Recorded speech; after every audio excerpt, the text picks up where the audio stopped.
Halo guys, yuk ayo belajar matematika bareng Fandi Gamble. Guys, kita belajar tentang fungsi komposisi. Yang pertama yang kita pelajari adalah pengertian atau definisi dari fungsi komposisi, yaitu fungsi hasil kombinasi dari dua fungsi atau lebih. Itu adalah pengertian dari fungsi komposisi. Misal, fungsi komposisi nanti biasa disimbolkan dengan bundaran F, bundaran G, X, berarti artinya ini adalah sama saja dengan F, ya seperti ini, ya, yang artinya adalah di sini komposisi fungsi G dilanjutkan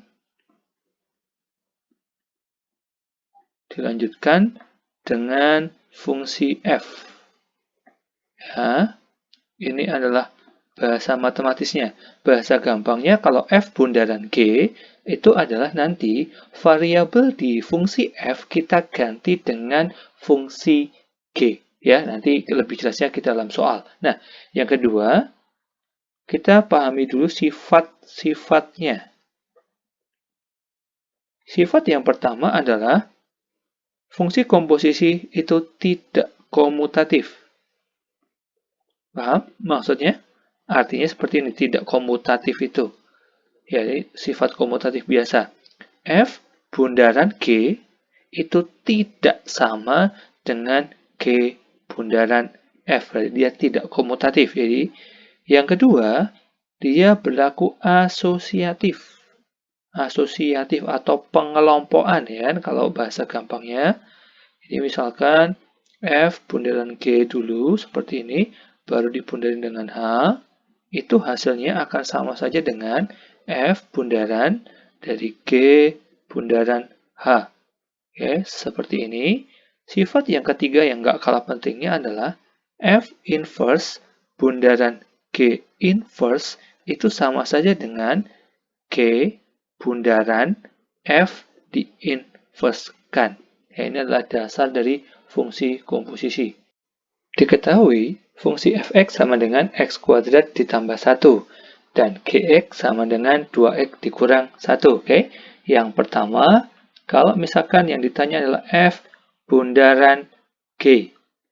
X berarti ini sama saja dengan f gx. Nah, kita tahu bahwa gx-nya adalah 2x dikurang 1. Berarti di sini saya bisa tulis f dalam kurung 2x dikurang 1, ya kan? Karena gx-nya kan 2x dikurang 1. Berarti ini artinya variabel x di dalam fungsi f kita ganti dengan 2x dikurang 1.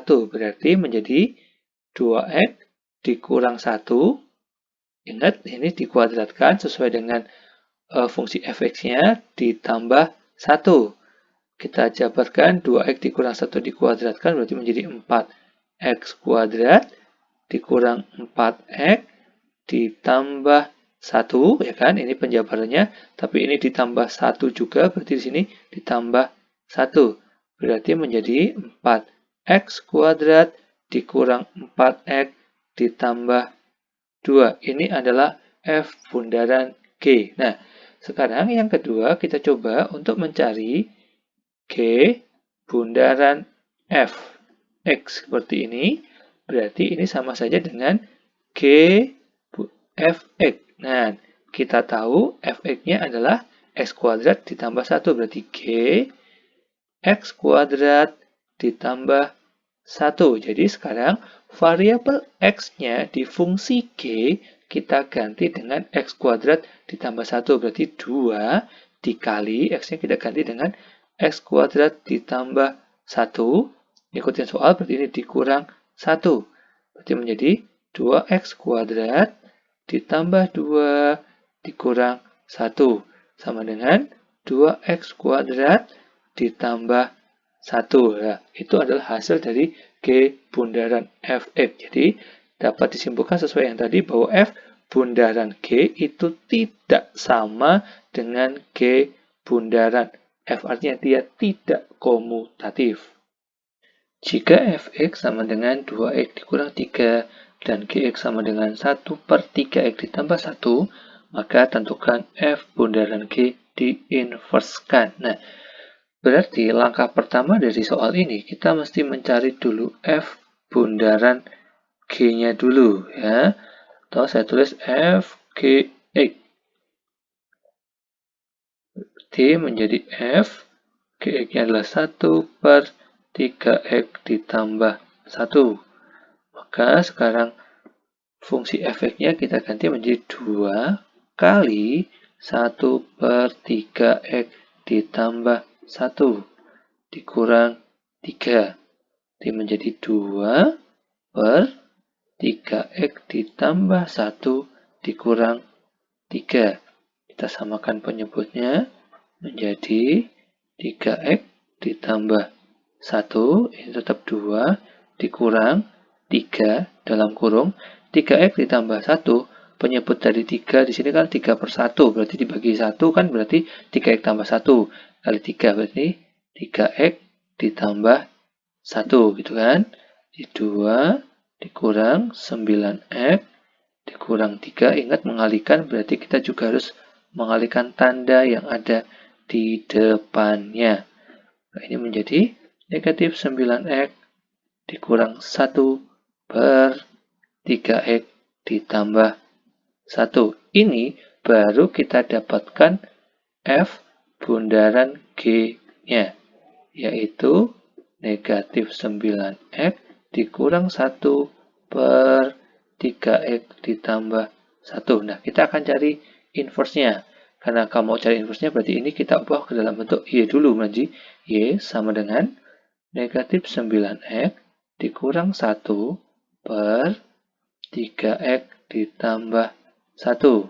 Kita kali silang, Y dikali 3x ditambah 1 sama dengan negatif 9x dikurang 1.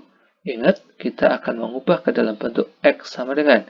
Berarti ini menjadi 3YX ditambah Y sama dengan negatif 9x dikurang 1. Yang membuat variabel X kita jadi 1 berarti 3YX ditambah 9x sama dengan negatif Y dikurang 1, ya kan? Kita kumpulkan berarti X dalam kurung di sini 3Y ditambah 9 sama dengan negatif Y dikurang 1. Berarti X sama dengan negatif Y dikurang 1/3Y ditambah 9. Nah, berarti di sini kita bisa tentukan bahwa F bundaran G inverse-nya adalah ubah variabelnya menjadi X. Berarti negatif X dikurang 1/3x ditambah 9. Pembilangnya bisa saya sertakan dalam kurung seperti ini ya. Ini lebih sederhana. Ini adalah fungsi inverse-nya. Ingat kembali ke materi fungsi inverse. Diketahui fx sama dengan 2x kuadrat ditambah 3x dikurang 5. Dan gx sama dengan 3x dikurang 2. Agar g bundaran f dengan variabel a sama dengan negatif 11, maka tentukanlah nilai a-nya. Pertama, kita cari dulu G bundaran F-nya. Atau GFX. Bisa kita tulis seperti ini kan. Jadi G, sementara fungsi F-nya adalah 2x kuadrat ditambah 3x dikurang 5. Fungsi G-nya adalah 3x dikurang 2, berarti menjadi 3 dikali 2x kuadrat ditambah 3x dikurang 5 dikurang 2. Ini adalah fungsi G-nya. Berarti 6x kuadrat ditambah 9x dikurang 15 dikurang 2. Ini menjadi 6x kuadrat ditambah 9x dikurang 17. Nah, pertanyaannya sekarang adalah G bundaran F dengan variabel A.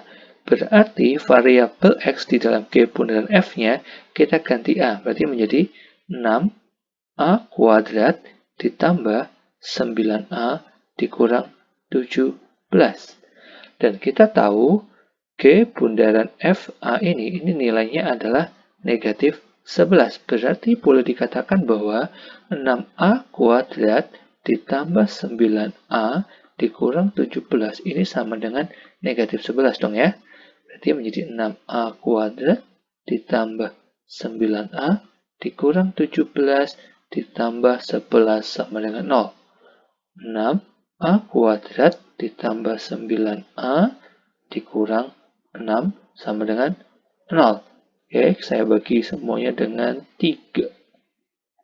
Berarti menjadi 2A kuadrat ditambah 3A dikurang 2 sama dengan 0. Nah, berarti ini adalah bentuk samaan kuadrat, ya kita faktorkan. Karena ini depannya ada 2, berarti kita harus menjadi 2A. Bentuk pemfaktorialnya seperti ini jadinya. Sama dengan 0 per 2. Jangan lupa ya. Nah, sekarang kita cari dua bilangan. Kalau dikali adalah negatif 4, karena 2 dikali negatif 2, tapi kalau ditambah adalah positif 3. Kalau dikali adalah negatif 4, ya kan? Kalau dikali di sini adalah negatif 4, tapi kalau ditambah adalah positif 3. Berarti adalah 4 dengan negatif 1. Berarti positif 4 dengan negatif 1. Nah, di sini ada yang bisa kita sederhanakan ya. Yang bisa kita sederhanakan adalah yang bagian ini. Saya bagi 2 semua. Oke, ini dapat 1, ini dapat 2. Jadi semuanya harus dibagi dengan 2 ya. Nggak boleh cuma 1 saja. Berarti ini menjadi A ditambah 2, 2A dikurang 1 sama dengan 0. Berarti pembuat nolnya adalah A ditambah 2 sama dengan 0 atau 2A dikurang 1 sama dengan 0. Berarti A yang pertama adalah negatif 2 atau 2A sama dengan 1. Berarti A sama dengan setengah. Jadi nilai A yang memenuhi adalah A sama dengan negatif 2 atau A sama dengan setengah.